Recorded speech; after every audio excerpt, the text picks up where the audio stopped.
Okay, all right. So, hi, everybody. Thank you for being here. If you don't know me yet, if you're not tired of hearing from me, I'm Tegan Beasy, the Youth Services Consultant here at the State Library of Iowa. And this is our PopYS live presentation. And we are here with Tracy in Youth Services from Ely Public Library to talk to us about how their library does more than one program a day in summer reading without completely losing their minds. I'm really excited to learn about what you all do. So welcome, Tracy, and Sarah, too. Thank you both for being here. Yes, thank you. And I know that says Sarah up there. Oh, no, it says both of us. Perfect. All right. All right. Hi, everybody. I'm Tracy, and I'm the Youth Services Librarian here in Ely. I've been here for 5 years, and we've been holding multiple programs every weekday during the summer since I started working here 5 years ago. So I have to give kudos to Sarah, really, for the programs that we do here. Just to give you a little bit of an overview of what we're going to be doing, we see ourselves as a community in need of programming at the library. And we do these programs to build community relationships and partners and to keep our community educated and entertained. Not that books and materials aren't important, but we are in proximity to a lot of libraries, and people can go to a lot of different places, bookstores, etc., for their materials, but they come to us because of the experiences we offer them and their kids. All right. To tell you a little bit more about us, we are located on the outskirts of Cedar Rapids on the way to Iowa City, for those of you not in this area. We are a town of 2,300 plus people. According to Wikipedia, we have 466 families with children under 18. So depending on how you look at it, where you come from, we're either big or small as a library. We are considered a bedroom town for Cedar Rapids and Iowa City. So in the summertime, we see a lot of kids who are around once they're old enough to stay by themselves, maybe just trying to find things to do. We also see a lot of babysitters, high schoolers as babysitters who are looking for things to do with the younger kids. And we see a lot of grandparents pitching in as well. So I'm sure this is probably true for a lot of you as well. We also have people who are part of Ely who are never in town during the day. And so for them, we offer some different passive programs that can be done on their own time. And I'll also talk about that in a little bit. Now, to show you that this isn't something that you have to be huge to do, this is our staff. There's 4 of us. Some of our ability to do multiple program every day, some of it is due to good planning, which I would consider myself a planner. And some of it's due to being good at thinking on your feet. And I give Sarah all the credit for being able to just jump in and do what needs to be done without having to have had it planned for a month in advance. Some of it's about having really good support, and Paula and Rachel are great for supporting us. Typically, throughout the year, we all share admin tasks, but they're really good about jumping in and getting everybody checked out and keeping things moving as Sarah and I focus on the majority of the programming. So why do we do multiple programs every day? Our town doesn't have a splash pad or a pool. It doesn't have a school. There aren't any organized sports going on.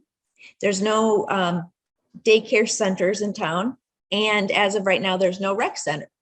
So that leaves us with a lot of people in town who need something to do, and many of them can't drive. So for us, it's not as much about what we do as it is about always being here for them. And patrons knowing that if they show up for us, it's at 2 p.m., there will be a program for them. If they show up with younger kids Monday through Thursday in the morning, there will be a program for them. Also, anytime they show up, they'll be here. We'll be here for them to read, play toys, color, play board games, etc. Those are some of the things we offer here in the library. Okay, and to show you why it's a great idea to do more than one program at a time, I have here in 2012, the numbers I'm focusing on is in 2012, and we picked this because this was the first year Sarah was a director here. That's why we started with 2012. There were 1,687 people that came to programs, and 132 programs were offered. As you can see, those numbers inched up every year as more and more programs were offered. And now we're going to just pretend COVID didn't exist, and we're going to pretend it's just 2019. And last year, or a few years ago, we had 963 programs with 17,741 people showing up at those programs. So pretty amazing when you look back, the difference in 7 years.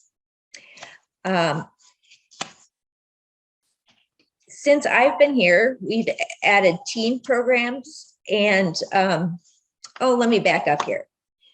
At some point between 2012 and 2016, they went to a programming model of, as I said, one program at 2 o'clock every day, and then younger children's programs or story times in the mornings. And since I've been here, we've added some teen programs, and we've increased the offerings to our babies and toddlers.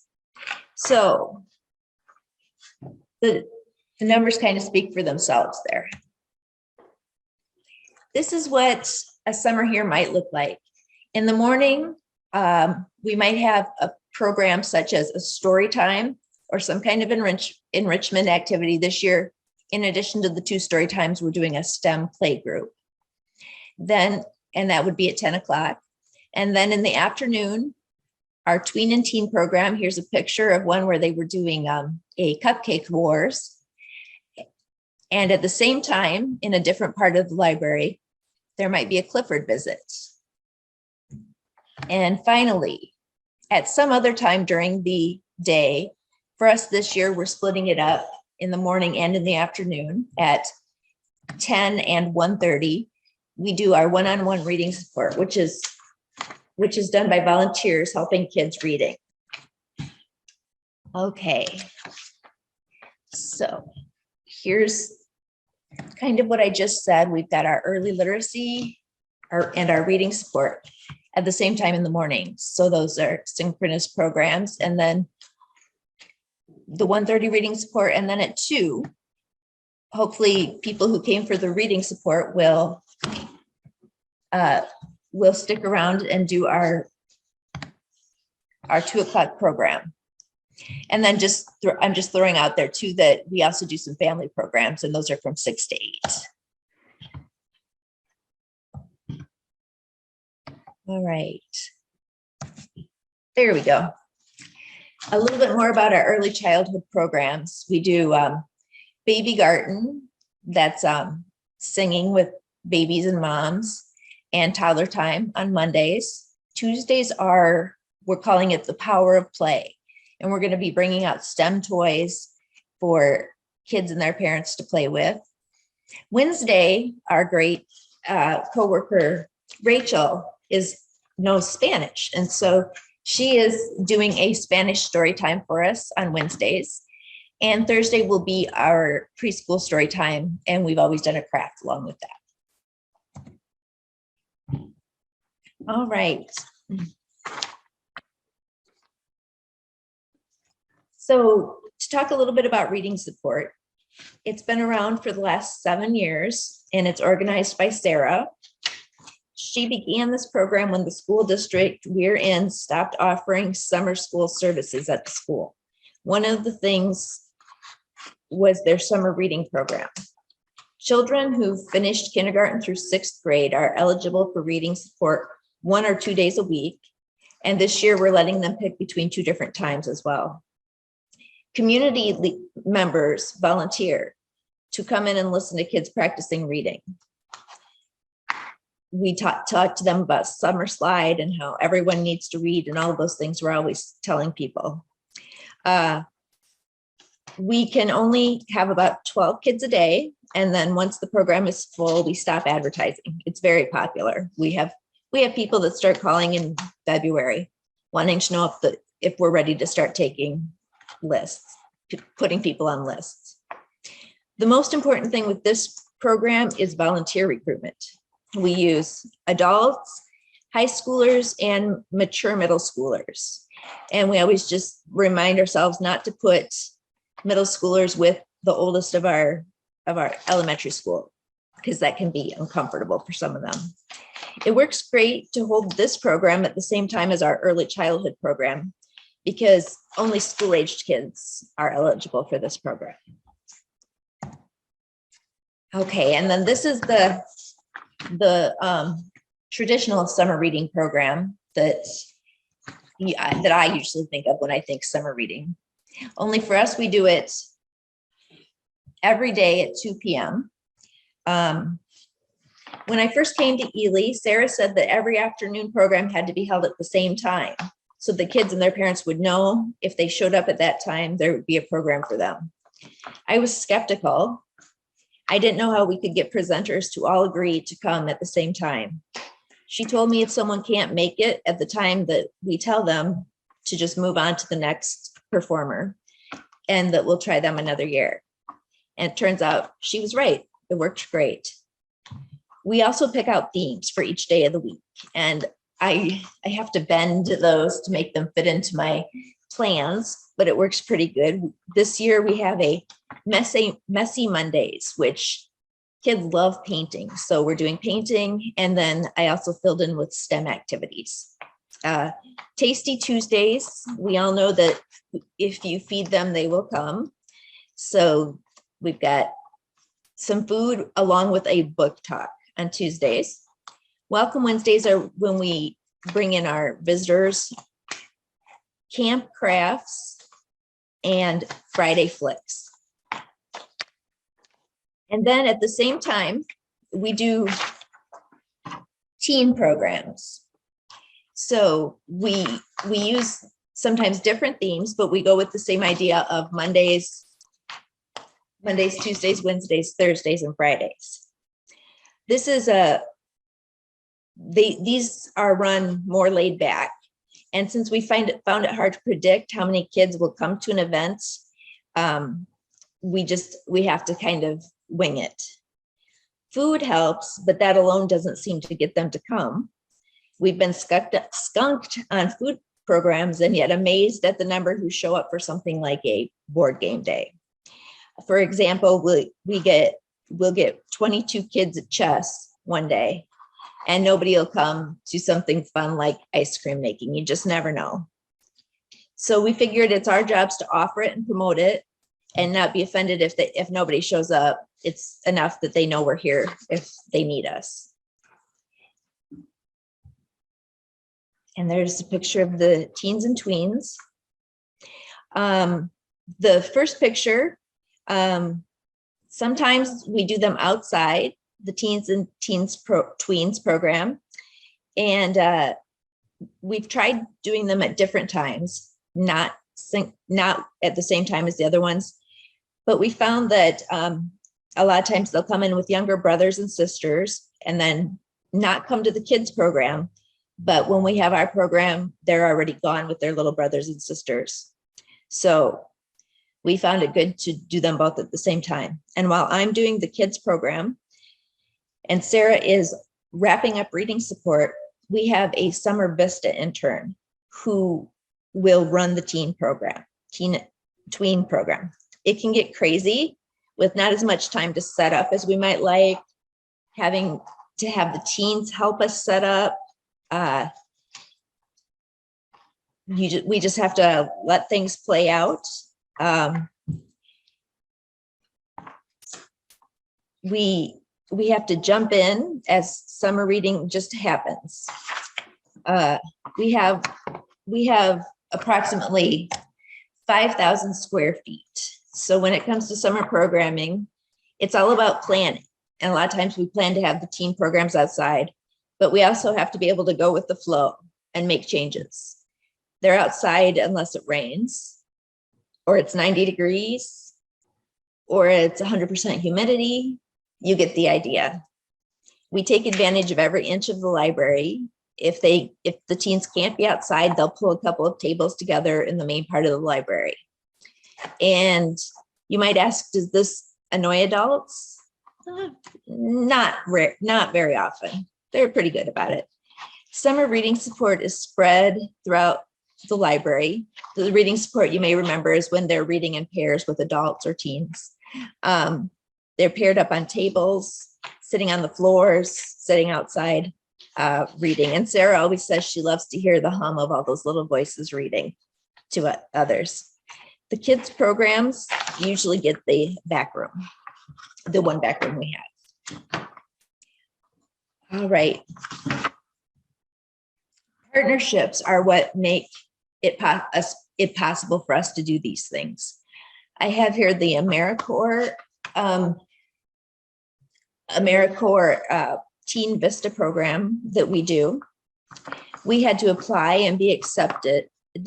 And how this works is we hire a college student, and AmeriCorps pays this person a stipend and gives them a little scholarship. It's up to us then to recruit someone that we feel would be good in the position.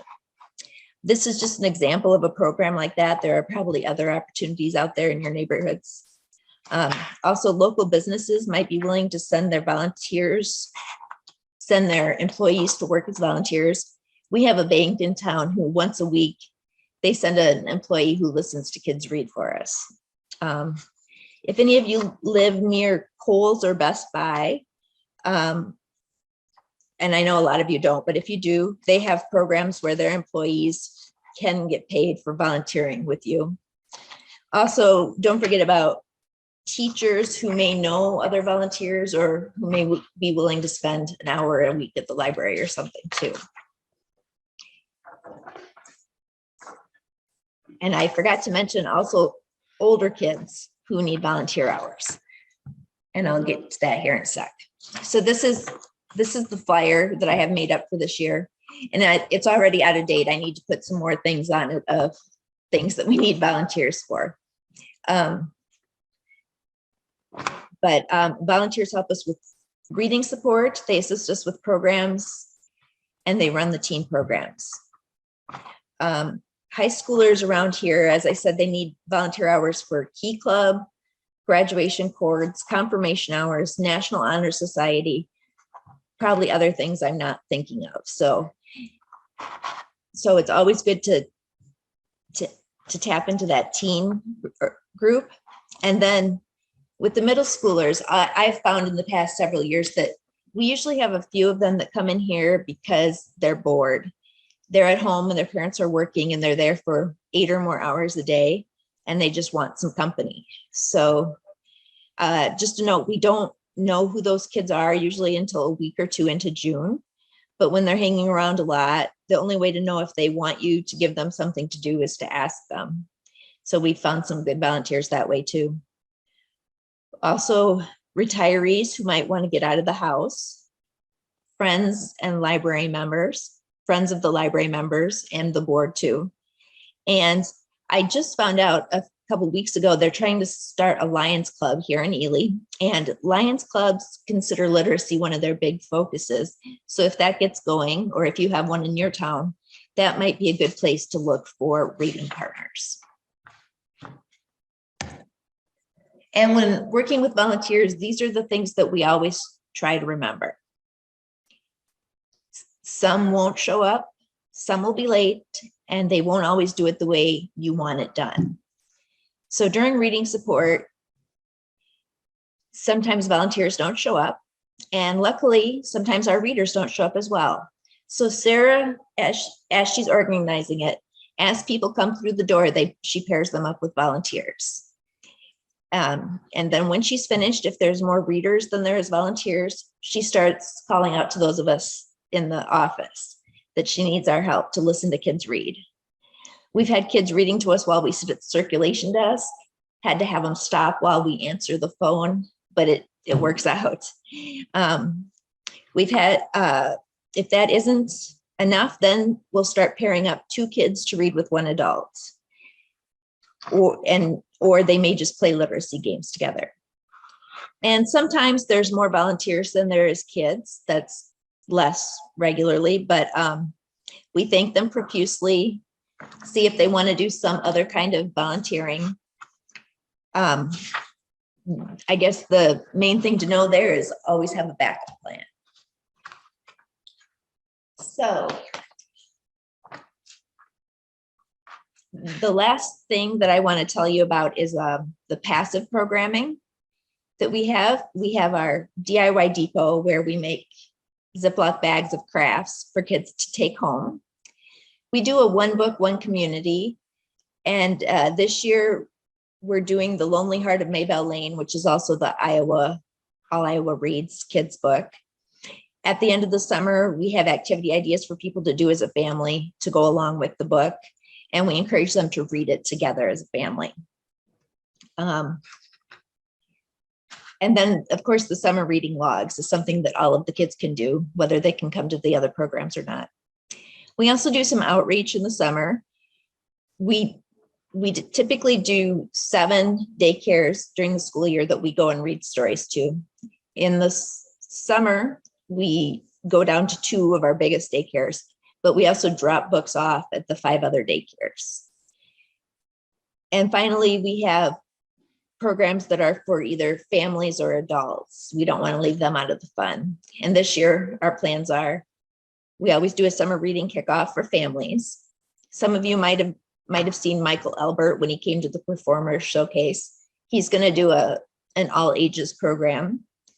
The Iowa Conservation Corps has offered to make us a rain garden if we can find some volunteers. And so we're looking for those right now. And then we're going to do an indoor fort building contest at the end of the summer. And we decided to throw a Juneteenth celebration as well. So that is what is on our list and how we do it. And I kind of flew through those. So I may not have always made sense. Please let me know. Maybe Sarah would like to add to this. Just a second. There we go. No, Tracy did great. She covered pretty much everything. You're not going to help me out here, Sarah? I don't know. We're crazy, but we love it. Oh, I see somebody asked what the Juneteenth celebration will be like. We have the African American Museum here in Cedar Rapids next to us, and they have displays that they'll lend out.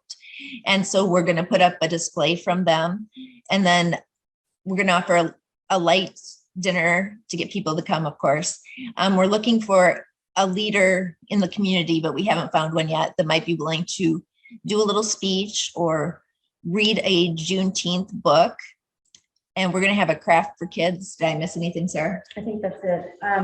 We changed our story walk to be Juneteenth for Maisie by Floyd Cooper. And so we started pushing the event then. And like I said, like Tracy said, we're just going to have a light meal. Hopefully our presenter will be able to read the book and maybe talk about why Juneteenth is important, because I think a lot of people don't realize what it is. I asked my teenagers and they never studied it in high school. And so there we go. We need to educate. But I think that's it. We're going to have the mini button maker out and all sorts of fun things. So I think they'll have fun with that. And our programming budgets. Was that what that was? Yeah. So for the whole year for children, we have $2,500. And the majority of that we spend at summer reading. But we haven't asked our community too much for funding recently because of COVID and derecho and issues like that. So we kind of don't want to tax them when they're already kind of feeling the brunt of all of that. But our friends group is also phenomenal. They love to support any kind of programming that we want to do. So if we find something outside of our budget, like Michael Albert's was, they said they'd pay for the whole thing. So I'm pretty excited about that. The burnout one, I'm glad you asked that, because I think that I learned from Sarah more to go with the flow. And so the burnout, it's just when the day's done, it's done. You might have started your afternoon program 15 minutes late, but everyone was still happy. No one was upset, you know. Maybe a volunteer didn't show up, but the kids liked reading together. So I think it's all about frame of mind for me. I don't burn out because I kind of take it as it comes, roll with it, and try not to get too worked up about the things that I expected to happen that didn't.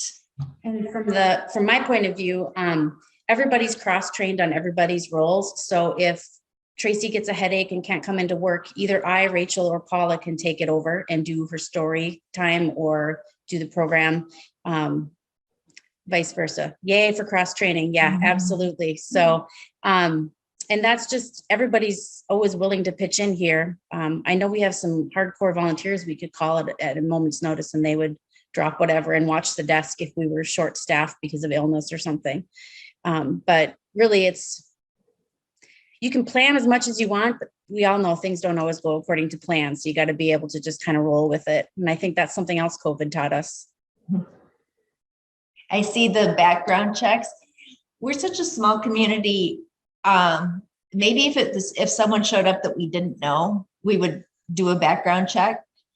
But Sarah's lived here for more than 10 years. 20 some years. And been involved with school, and it's not been an issue for us at this point. Yeah, so far it's been people that myself or the staff know. For the Vista position with the summer core, that is definitely a background check. I mean, they do fingerprints and everything. And there's specific things they can and can't do when working in the library and working with folks. But as far as reading support, our library is like a rectangle, so there isn't really a spot where anyone's hiding that we can't see. And so we usually have 3 of the 4 of us here during the day when all the programming is going on, and other parents and stuff. So it's like everybody's watching everybody kind of thing. There's no way, I don't know how, Yeah. So in this room here, there might be 3 sets of people reading together. So there's always other people around. So we haven't had to do the background checks for that reason either. And Sarah was careful about that too, when we were actually reading via Zoom with the kids, that it was only people that, in fact, I think it was only employees, only staff at that point being with the kids on Zoom, because we just couldn't be sure what could happen. Yeah, that 1 year of Zoom, we had a very small number, but they were appreciative, and just because we had no control over anything and we weren't in the same area, I only had the staff do the reading support. Very good. If we had to pick our favorite programs to host, which ones would it be? My favorite that we do is the appliances autopsy, because what we do is we just bring out as many tools as we can find and ask people to bring in broken stuff and tell the kids that they can take them apart and look at them and do whatever they want. And they'll say things like, "Can we use a hammer?" And I'll say, "Sure, you can use a hammer." And they just rant about how much they love doing it. I started out doing it 1 year and I didn't plan to do it again, but it was such a hit. I think this will be the 3rd or 4th year now that we've done it. I love the summer block party because I was always looking for a reason to close the block in front of the library. So right across the street from us are 2 bars, and they're always closing the street for dances and stuff. And so I wanted to have a reason to close the street. And so Tracy and I came up with a block party, and we invite all of our partners. So like South Slope, who is our phone and internet, local banks that sponsor and support any local business, Hills Bank, ISU, outreach, extension, for you name it, everybody, they can come and have a little booth and, have giveaways and games and like promote their business or what it is that they partner with us on. And it's friends provide free food that night. So it's a 2-hour block party with games and magic and prizes. And I think we had about 400 people or so that come to it. It's a lot of fun. Yeah. The question about a parent is, usually there's an adult with a child. And, typically they don't come to the children's programs once they're 11 or even younger. So there hasn't been a problem with them being by themselves and just being really obnoxious. I'm not saying that couldn't happen, but it hasn't yet. Well, Tracy loves that program. I hate cleaning up afterwards, to be honest. Sam had a question about stats. So the stats Tracy showed at the beginning include all stats. That's adult programming, which we really bumped up as well. Teens, children, it's all summer, it's the whole year. And it's taken straight from Web Connect through the state library. So you can run reports and get that information yourself as well. So it's whatever the state wanted for programming. So yes, I believe passive programming is included in that. We don't do a ton of passive programming, but I believe that that's the state has always included that. We have done, it's been a few years now, but we've done, we did a teen lock-in, which was just a couple of hours when we were closed. And we got a good response to that. We did, we've done the big parties too, like Harry Potter themed and this and that, but we did a couple of, what is it, an hour or 40 minutes to solve all the clues. Oh, yeah, we did some escape rooms. Escape rooms, that's Yeah. it. And we only had a couple teens sign up for it, but we had a ton of adults. And it was pretty cool. They had a lot of fun. So that's the other thing. If you make it for teens, but adults show, oh, well. Right. We hope that when Tracy was planning for this, we hope that we were able to get the idea across that, you know, even if you're a one-man show, you have options of getting help to do more if that's what your community needs. Like Tracy said, we're just outside of Cedar Rapids, but the busing system doesn't come here. So, and there's nothing else for these kids or families to do. So we're pretty much it. And that's why we have bumped up our programming so much, because it's something they wanted and they've responded well to it. So we hope that it inspires others to be able to ask for volunteer help so that maybe they can provide a little bit more for their community if that's what their community wants. So those of you who are at least as old as I am have probably seen Field of Dreams, at least if you're from Iowa. And I always think of this when, for us in the summer, if we plan it, they will come. You know, kind of like if you build it, they will come. If we plan it, they will come. So I keep that in mind. Do we do our, yes, we do our block party from 6 to 8. Yep.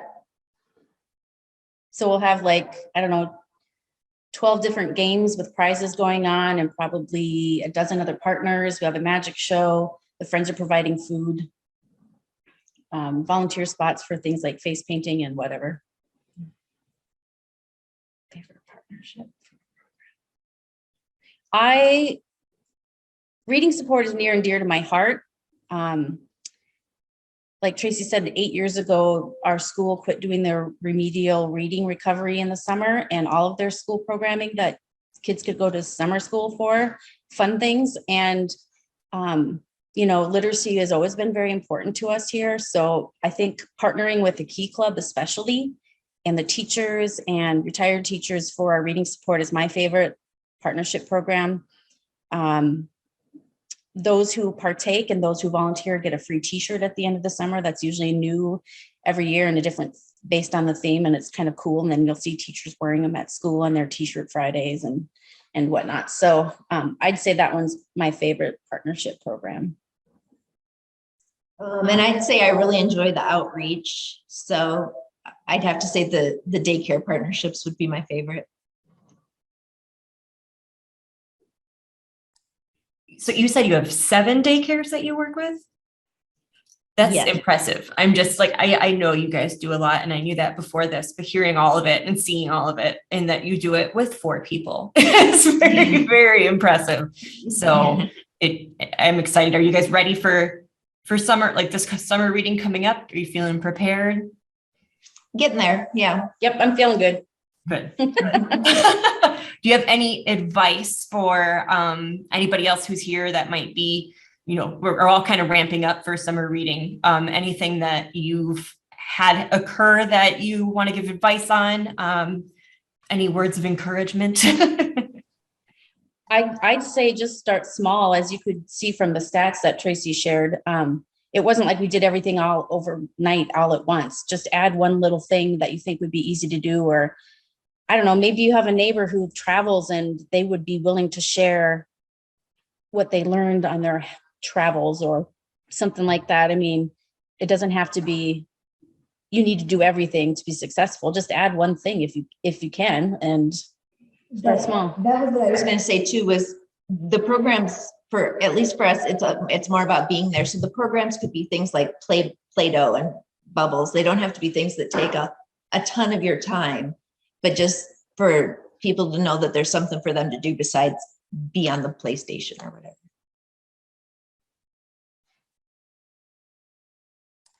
Does anybody else have any other questions? I don't want to cut anybody off. I think everybody's got lots of great ideas now. And I know if I was planning programs, my mind would be going about a mile a minute right now. Is it too late to redo summer 2022 entirely?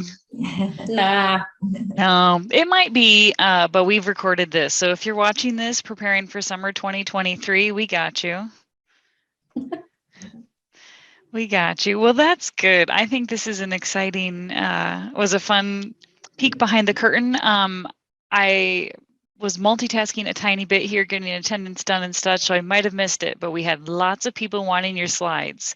Mhm. If you don't mind sending those to me, we can send them out if that's okay with you guys. Sure, no problem. Awesome. Awesome. So we will make that happen. Now, I will grab those slides. I will make sure our attendance is finalized. And as folks know, you have 30 days from today to complete your evaluation in Iowa Learns. So, Tegan, anything you want to say about our summer hiatus here with PopYS Live? Yes, we're not going to have PopYS Live next month in June or in July because we all know you're busy. Everybody's busy. Summer library program takes over your life. So no stress on making sure that you don't have a program scheduled during a PopYS Live. And we will be back in August. And if there's ever anything that you want to share or you'd like us to see if we can find someone to present about, please don't hesitate to reach out and let me know. Mm-hmm. So thank you. Thank you, Tracy. Thank you, Sarah. And thank you for everybody that was here today.